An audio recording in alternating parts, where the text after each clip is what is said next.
Welcome to a deep dive Okay. into one of the most Sounds great. intriguing books of the Hebrew Bible, Okay. a Song of Songs. Right. We're going to explore its poetic language, Okay. its passionate expressions of love, and maybe even uncover some ancient beauty secrets along the way. Interesting. Joining us for this journey is an expert on the subject. Hi. What makes this book so unique? Well, it's fascinating how the Song of Songs often gets overlooked. People find it a bit mysterious, Yeah. maybe even a little out of place, tucked into the scriptures. I see. But that's precisely what makes it so captivating. Okay. It's this unexpected burst of poetry and passion right in the midst of ancient laws and prophecies. Exactly. Yeah. And to guide us through this exploration, we're drawing from a compelling study called Bible Panoramic View by Professor and Pastor Jair Pintor from the Instituto Bíblico do Brasil. Interesting. Now, before we get swept away by the romantic imagery, Right. we need to address the elephant in the room. Okay. Is the Song of Songs a straightforward love story, Yeah.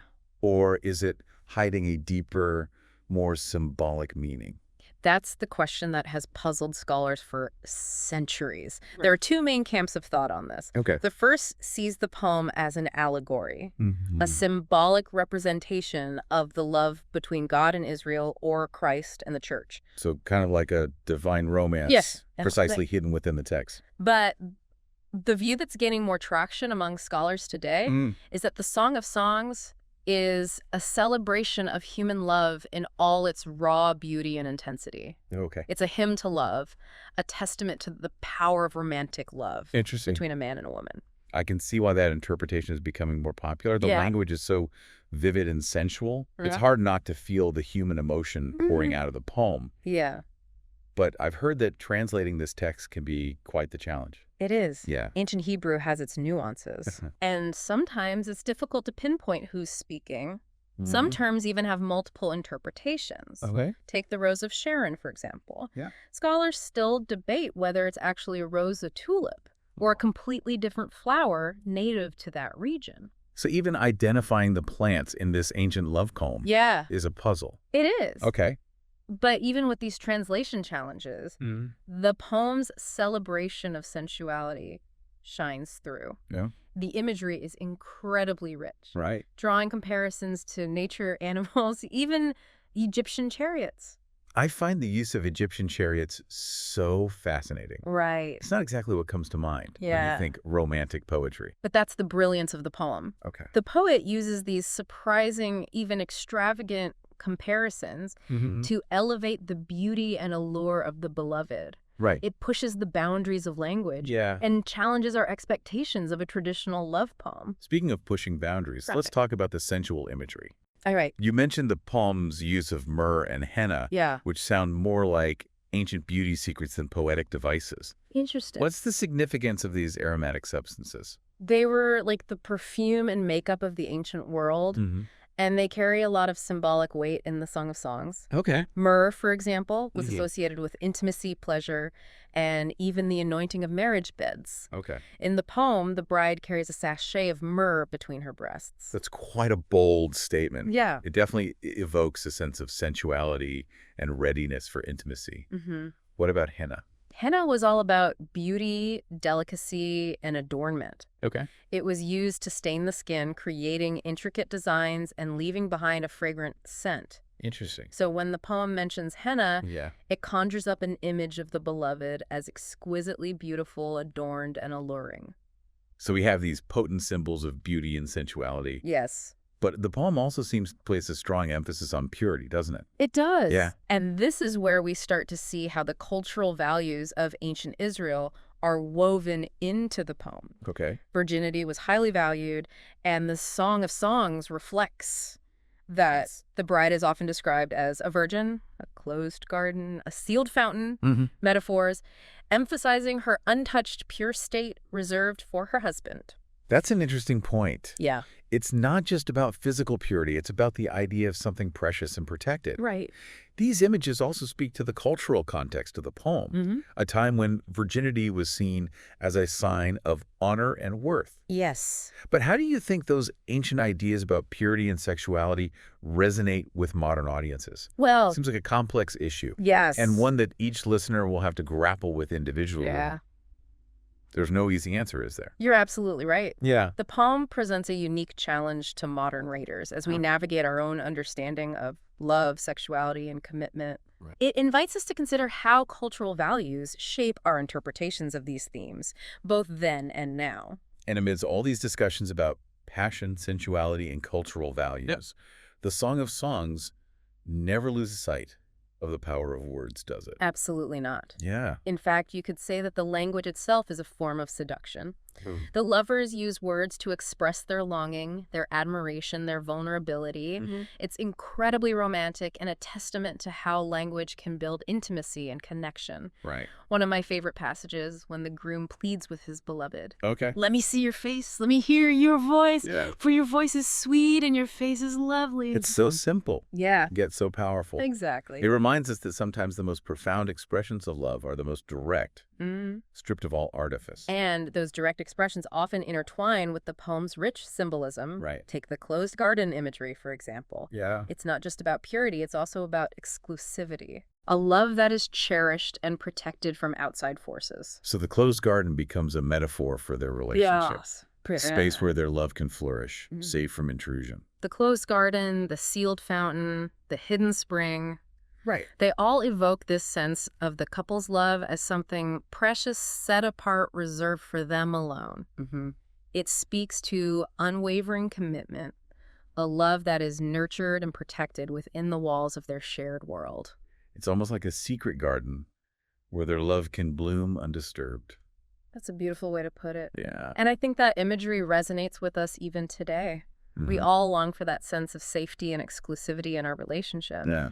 A place where we can be fully ourselves, vulnerable and open without fear of judgment or rejection. It's a powerful image. Yes. And it makes you wonder how many couples throughout history have found solace and inspiration in these verses. I'm sure countless couples seeing their own love reflected in the passionate words of the Song of Songs. We've covered so much ground in this first part of our deep dive. Yeah. We've explored the different interpretations of the Song of Songs, Right. uncovered ancient beauty secrets, and even encountered a few unexpected goats along the way. Interesting. But there's still so much more to uncover. Okay. Join us for part 2, where we'll delve deeper into the poem's symbolism, explore its cultural context, and perhaps even discover a few more ancient beauty secrets. Sounds good. And if you're eager to embark on your own exploration, Right. we highly recommend Professor Pintor's Bible Panoramic View, which you can find on the Instituto Bíblico do Brasil website at isptheologia.org. Okay. We'll be back soon to continue our journey through the Song of Songs. Wait.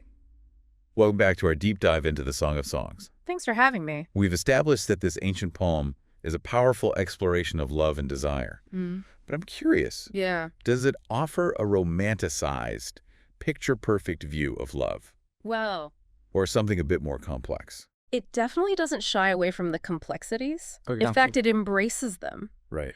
The Song of Songs acknowledges the challenges, the uncertainties, the moments of doubt and longing that are part of any passionate relationship.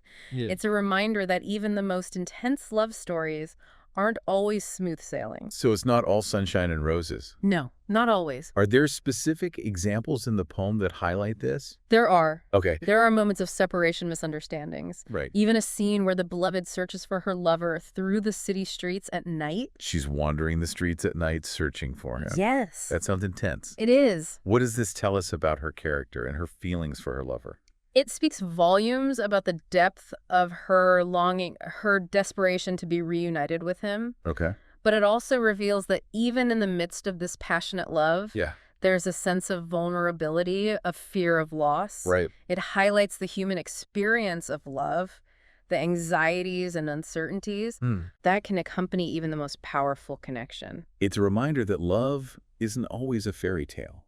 No, it's not. There are obstacles, anxieties, and moments of doubt that can test even the strongest bonds. Exactly. It's messy. It's unpredictable. Right. And it often requires effort, perseverance, and a willingness to navigate those challenges together. This makes their love story even more beautiful and relatable, don't you think? I agree. It's the imperfections, the ups and downs that make it feel real and ultimately more meaningful. It's the journey, the shared experiences, both the joyful and the difficult, Right. that shape their love and give it depth. Up until now, we've mostly focused on the bride's perspective. Yeah, But the groom's voice is equally important, isn't it? absolutely. He's the one who compares his beloved's hair to goats. Yes, a striking image that really stays with you. A striking image that really stays with you. The groom's perspective is crucial to understanding the dynamic of their relationship. Right. And his descriptions of the bride's beauty are just as extravagant and evocative as hers. He sees her as this magnificent creature, comparing her to doves, gazelles, pomegranates, even towers. It's fascinating how he draws inspiration from such diverse sources. Yeah, Almost as if he's trying to capture the essence of her beauty from every angle. he is. Okay. His words reveal a deep admiration, a desire to express the fullness of his love and appreciation for her. And just like the bride, he's not afraid to express his longing, his vulnerability. Right. He pleads with her to show him her face, to let him hear her voice because they were so precious to him. The poem really does a beautiful job of showcasing the mutuality in their love. It does. It's not just one person pursuing the other. It's a shared dance of desire and admiration. I couldn't have said it better. Yeah. And that mutuality is evident in the way they use language to build their world together. Okay. Their conversations are filled with playful banter, teasing compliments, and shared dreams. They're creating a shared language of love. So even amid the passionate declarations and grand metaphors, there's a sense of everyday intimacy. The kind of connection that develops when two people truly see and cherish each other. Precisely. They're not just lovers. They're also friends, confidants, partners, in this grand adventure called love. It's refreshing to see that portrayed in such an ancient text. Yeah. It reminds us that love is multifaceted. It's not just about grand gestures. It's also about the small moments. Right. The shared jokes, the quiet moments of connection that create a lasting bond. Exactly. And the Song of Songs hints at that long-term commitment. The enduring bond that can grow between two people. It doesn't just celebrate the honeymoon phase. It speaks to a love that deepens and matures over time. And isn't that idea reflected in the closed garden imagery we discussed earlier? Yes. It's not just about exclusivity. It's about creating a shared space, a sanctuary, where their love can flourish and grow. Within that metaphorical garden, there's a sense of safety, of trust, of deep understanding. They can be fully themselves, vulnerable and open without fear of judgment or rejection. It sounds like the ideal relationship. It does, doesn't it? But even in the Song of Songs, there are hints of conflict, of challenges that need to be overcome. Of course. Is this something the poem explores? No relationship, no matter how strong or passionate it is, without its challenges. Right. And the Song of Songs acknowledges that reality. Okay. There are moments where the lovers are separated, where they long for each other, Yeah. where they have to work to find their way back to each other. And those moments, as difficult as they may be, ultimately contribute to the strength of their bond, wouldn't you say? I would. It's through facing those challenges together that they learn to navigate conflict, Right. to communicate their needs, and to grow as individuals and as a couple. Precisely, the Song of Songs provides a realistic portrayal of love, Yeah. recognizing that it's not always easy. It requires work, compromise, and a willingness to forgive and grow. But the rewards, as the poem so beautifully illustrates, are immeasurable. Absolutely. The intimacy, the joy, the sense of belonging. Right. These are the fruits of a love that is nurtured and cherished even through the storms. It's been a fascinating journey so far, It has. exploring the complexities and nuances of love in the Song of Songs. But our exploration isn't over yet. Okay. Join us for the final part of our deep dive, All right. where we'll reflect on the poem's lasting impact and its enduring relevance for modern audiences. Welcome back to our deep dive into the Song of Songs, It's good to be back. as we conclude our exploration. Yes. It's incredible to think that these words, written thousands of years ago, Right. still resonate so deeply with readers today. It is amazing. What do you think makes this ancient love poem so timeless? I think it's the universality of its themes. Okay. The Song of Songs taps into something fundamental to the human experience. Right. The longing for love, connection, and intimacy. Yeah. It speaks to the deepest desires of our hearts, Mm-hmm. using language that transcends time and culture. It's as if the Song of Songs gives voice to those feelings we all experience, but often struggle to articulate. Right.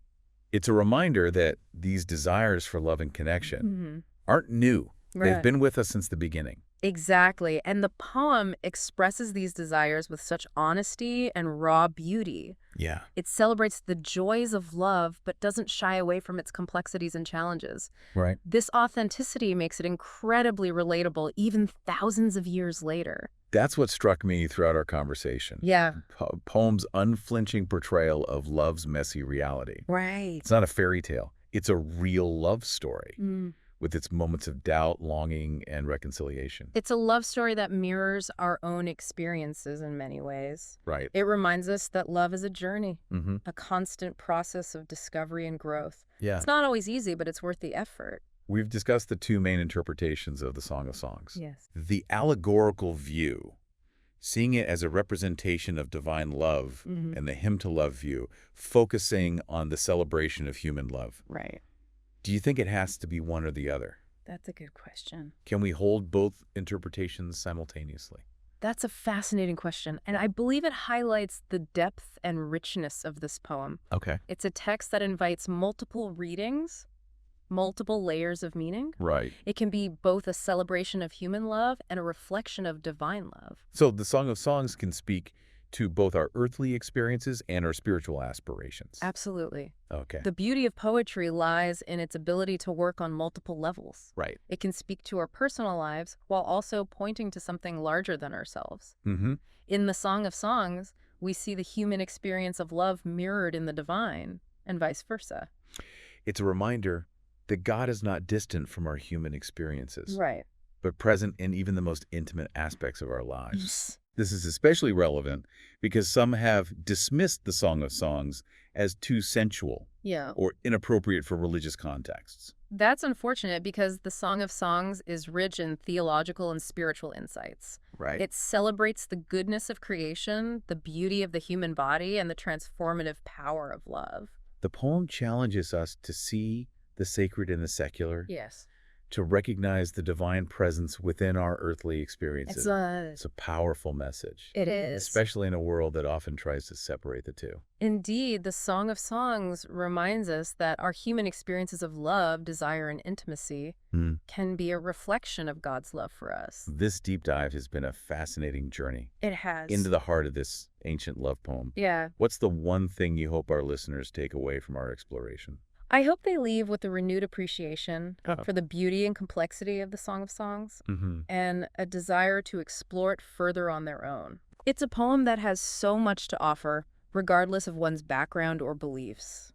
And perhaps it will inspire them to find new ways to express love and appreciation in their own relationships. I hope so. Embracing both the joys and challenges that come with this incredible journey. Right. For those who want to delve deeper, Yeah. remember Professor Pintor's Bible Panoramic View is a great resource. It is. You can find it at ibtheology.org. Okay. Thanks for joining us on this deep dive into the Song of Songs. My pleasure.